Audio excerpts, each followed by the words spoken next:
Hello सांग मैंने welcome my new mini blog. तो सांग मैंने वीडियोटी को शेष पर्यंत देखूँ वीडियोटी केमिति लगे कमेंट रे निहाती जनइबे। तो सांग मैंने यहाँ थिला संध्यार मिनी ब्लॉग। तो ये पालंग शाग बोली मो मुंड पूरा खराब दिन सारा कौन करी कौन नहीं भाभी भाभी मु आज जो रेसिपीटा बनाऊँच आपण मैंने जानी नथिबे वीडियोटी को शेष पर्यंत देखिले ही जानवे। तो स्वामी को केते मना करिले भी धरिकी पळि आसिले तीनोटी। तो से मु गोटे बनई तो आउ दुईटी थिला दुईटी देखंतु मु को रेसिपी बनाऊँची आपण मैंने वीडियोटी को देखिले ही जानीपारे। तो मो पालंग शाग को धोईकी देखंतु मु एमिति खुद खुद करिकी काटी नेली कारण मु जो रेसिपीटा बनैबी एमिति खुद खुद करिकी न काटिले ताकू ठीक हबनी।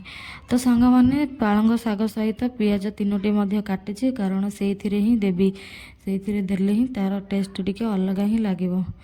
तो सांग मैंने देखंतु एठी मोर भात मध्य बसैतिली भात हो जाइतिला तो ताकू मु गाली नहीं थी। तापर सांग मैंने आपण मैंने ए रेसिपीटा बनैके खाइबे ताहले जाइके मते कमेंट जनइबे केमिति लागिला।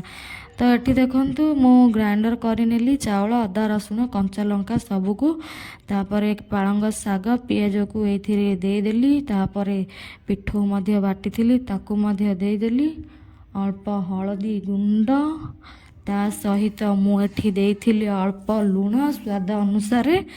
तापर सांग माने देखंतु सब किछि देला परे आपको किसी समय पाई मिसेईकी छाड़ी दबा माने किसी समय रखिले ही जाइकी ठीक ठाक हम ना कि भल लगे।